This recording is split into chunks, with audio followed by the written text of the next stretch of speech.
I think I will just launch right into like the intro of the podcast, and then we will introduce you and we will get into things.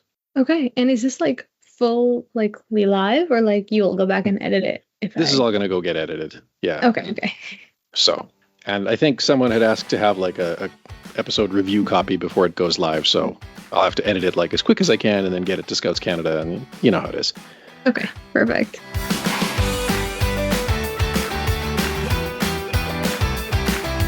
Alrighty, well, welcome back to Scouting Stuff. You have got two of us this week, and you may also notice that this is a bit of a return to the normal discussion format. Won't be doing any news segments or gear segments in this episode, but we are joined today by Kashmira from Scouts Canada. So why don't you introduce yourself and tell us a little bit about yourself, when you joined the organization, what your role is.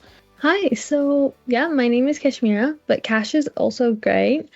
I joined back in Beavers when I was about 5 years old, and I am now the Deputy National Commissioner of Marketing and Communications for Scouts Canada. Super excited to be here, and this is my first ever podcast, so I'm super excited.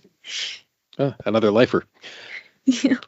I continue to be Scouter Ken, and that's my story too, actually. I joined in Beavers, aged out as a rover, and kind of never really left, actually. Sort of stayed semi-active with my group, and then obviously when my kids wanted to join the program, went right back. So yeah, full circle. Exactly. Alrighty, so in your capacity as the Deputy Director for Marketing, you're on today to discuss something that I think I've referenced in passing in other podcast episodes, although I'd have to go back through to actually confirm that. But it's also something that I think this is the first year my group is doing it, but I know many other groups have done it in the past, and that is Scoutrees. Yeah. So because I'm a complete Scoutrees noob, I think I will just let you outline just what the program is, what it entails, and how groups can use it. Well, let's start with what it is. What is Scoutrees? So Scoutrees essentially is a program where Scouts Canada goes out to make the world a better place. We have that saying that we say all the time, to leave the grounds better than when we found them. Yep. Scoutrees is kind of our way of giving back to our community. And then this year we've made partnerships with other organizations to allow Scoutrees to be even bigger and better than it ever has been before. Cool. So let's get into the nuts and bolts of it. How does Scoutrees work at the group level? Are we selling? This is distinct from the Scout Seeds program that I think my troop is also doing for the first time this year, which is sort of your fairly typical buy vegetable seeds for your garden kind of fundraiser. Are we actually selling saplings, or is this more of just a fundraising drive, and then if we raise so many dollars, then each $5 or whatever is another tree planted, and then we don't actually hand over a sapling, but it's there'll be a row of trees or a forest of trees planted somewhere. So we've kind of gone bigger this year in the sense that at the group level, kids are definitely encouraged to and will be planting saplings, but we've expanded in our with our sponsor, the Canada's Forest Trust Corporation has partnered with us in such that we will be able to take donations completely online. So you could go online through a link. So your group would have a specific link, and your group would be sharing this link with as many people as possible, trying to get donations. And each tree, which I believe is about $10 per tree, is essentially your tree. So there's actually no intention where you don't actually have to go out and get your hands dirty or go and visit it or anything like that. It could be planted anywhere. It's completely taken over by Canada's Forest Trust Corporation. And it's essentially just an amazing gift or an amazing way to be involved in the environment, but also to become a little more tech savvy. Oh, that's awesome. Okay, cool. I always get a little bit leery of the sapling programs because where I live, it's actually fine. The city has sort of designated a bunch of its green spaces as, I forget what their technical term is, but because like for Arbor Day, I think the grade 1 students usually get a sapling. And I mean, that's all well and good, but okay, now I have this sapling. What do I do with it, right? Because a spruce tree is a bit of a commitment. They will get quite large if they do grow to maturity. And so you can't just, plant it in your garden patch next to where your potatoes go and hope for the best. It's going to take over that entire space. But one nice thing about where I live is that there are areas that are sort of designated as naturalization areas or whatever they're called. I can't remember the technical term. But basically, yeah, if you just want to plant your sapling somewhere, just find one of these. And they're all like, there's signage for all of them. You can just go and find a little spot that doesn't currently have anything in it except grass, dig a little hole, plant your tree, and away you go. But I know when saplings get handed out in Edmonton, the city of Edmonton does not have too many of these kinds of spaces. So it was a lot more challenging for some people into Edmonton to find anywhere outside that they could plant this tree that they'd been given. Yeah. And so I'm that's in cool. Toronto. Mm-hmm. Yeah. So that problem definitely, I mean, it's not a problem, but it definitely is a huge factor that weighs in, that even though our group would have loved to go and do saplings and like do a tree planting, it's a minimum 2 or 3 hour drive just to get to the site. So this is kind of just more of a meaningful approach to kind of let people help and not have to leave the comfort of their home or not have to go crazy, and to still do something meaningful and give back to the environment. Yeah, absolutely. Now, okay, so let's say that we have a particularly enterprising group and they want to go, door to door or to their relatives or like whatever. So they want to get out into their community and try and, do Scoutrees in the same way that we sometimes still do Scout Popcorn, right? Where you're out in the community and you're trying to have other people buy a tree. Yeah. Is there, and again, like total noob at this program, so I don't know what materials exist. I actually didn't even go looking before I started this recording, but I assume that there's some sort of like documentation or, a way that, if like my neighbor or someone halfway down the street buys a tree, then I can give something to them. Yeah. So once you sign up, you would gain access to the CFTC's website, and even as the kids go around and sell the trees, we've gotten a couple incentives. So we have a couple prizes that groups or individuals can win for the amount of trees that they sell. And then on top, so we have about $500 gift card from Chili Moose, which is the gear company. I know them well. Yeah, and then you can even get it like $1,000 for like every $1,000 worth of trees that you sell. You would get a $50 Scouts Canada gift card, like for the Scouts shop. Nice. And so these prizes just keep going up. So for every $5,000, you would get a $250 gift card. For every $2,500, you get a $125 gift card, so on and so forth. And it's kind of just an incentive or a way to keep groups a little bit more passionate about making the sales. And then on top of that, the groups receive 40% to fund their own scouting adventures, and then 55% goes towards the forestry work required for the trees and to prepare the lands and working with the experts, etc. Awesome.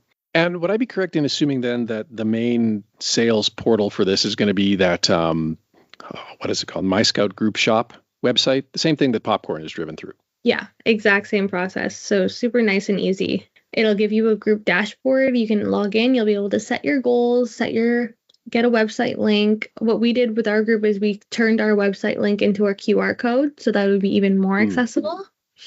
And then you kind of just go from there and you start, and like from there, just marketing within the group. Okay. Yeah. And obviously, if a group hasn't yet set themselves up on the Scout Group Shop, they are strongly advised to do so, because then that becomes the sales portal and the donation portal for, all of this stuff. Scout Group Shop supports direct cash donations to a group. It supports Scout Popcorn sales and, of course, now Scoutrees. Yeah. And it's a relatively very user-friendly website. Nice. And I guess the other question is, what is the duration of the Scoutrees program? Because most of these fundraisers do have sort of like set start and end dates. I believe this is going to go from March till June of this year. Okay. And One second. I do have the exact dates, but I would need to find it. No worries. Sorry. March 30th to June 1st would be the days that this is going to be running. Oh, perfect. Well, that's awesome. Cool. Yeah, actually, I just pulled up the Scout Group shop page here as well. So, yeah, it looks like, oh, here's cool. Apparently, if you have a popcorn sign up already, you can just toggle Scoutrees on. There's evidently a button. I'll have to talk to my group admin about that. Yeah. Nice. Cool. Yeah, okay, so there's a link. Definitely try to make it super easy for people. Yeah, absolutely. Okay, and I see there's the link to the Forest Trust here. It does talk a bit about the rewards, so I guess I'll just make sure that there's a link to this whole page in the show notes because, yeah, this kind of answers a little bit of everything.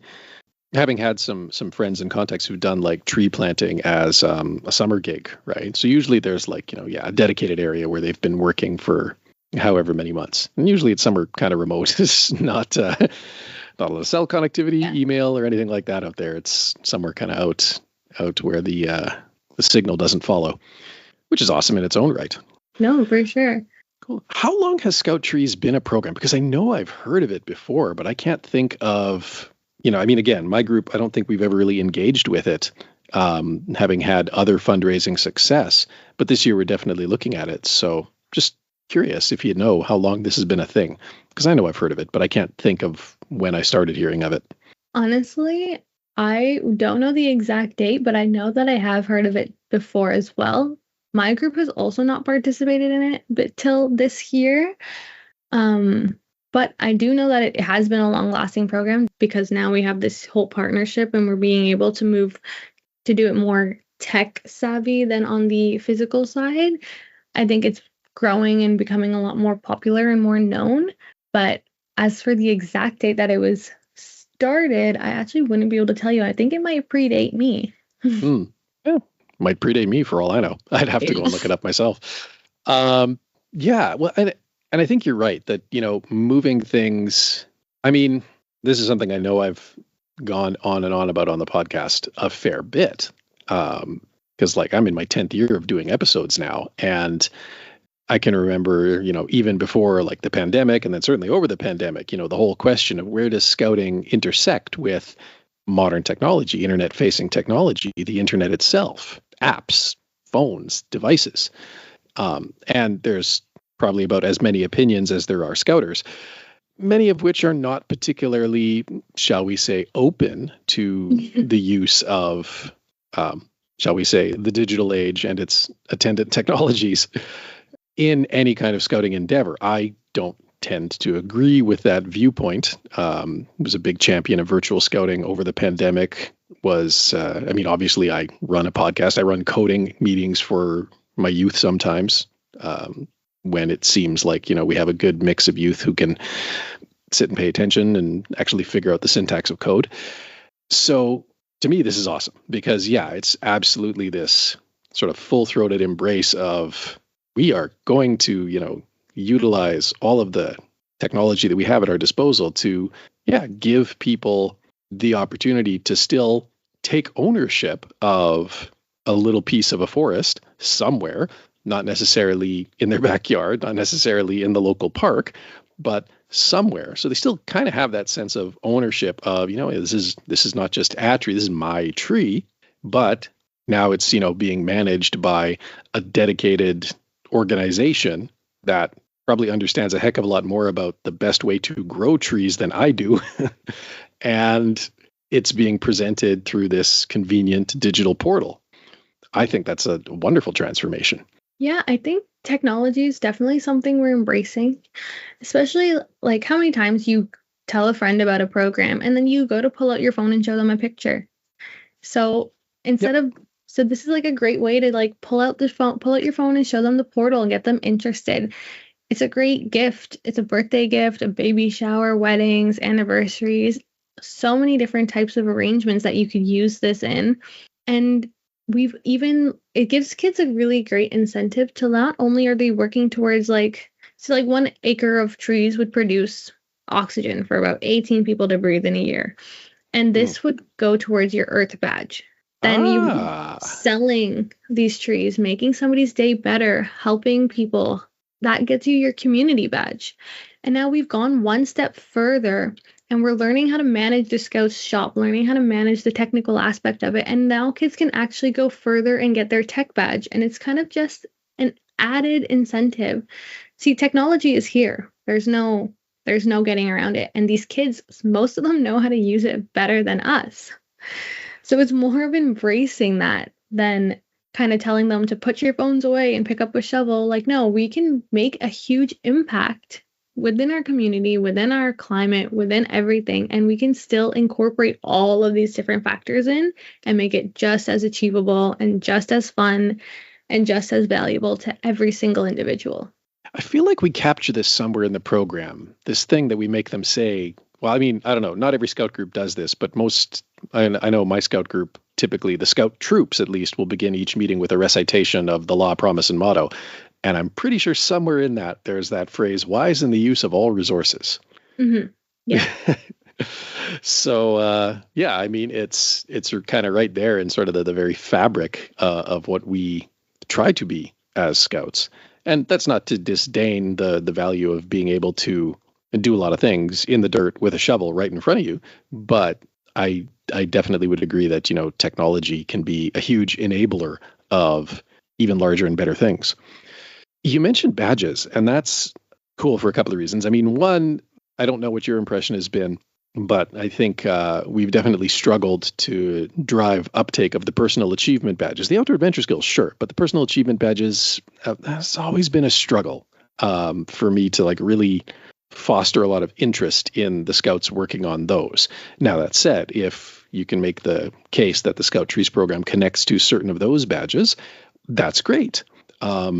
It is still kind of on the youth to say, okay, well, I want to use this towards my Earth badge, my technology badge.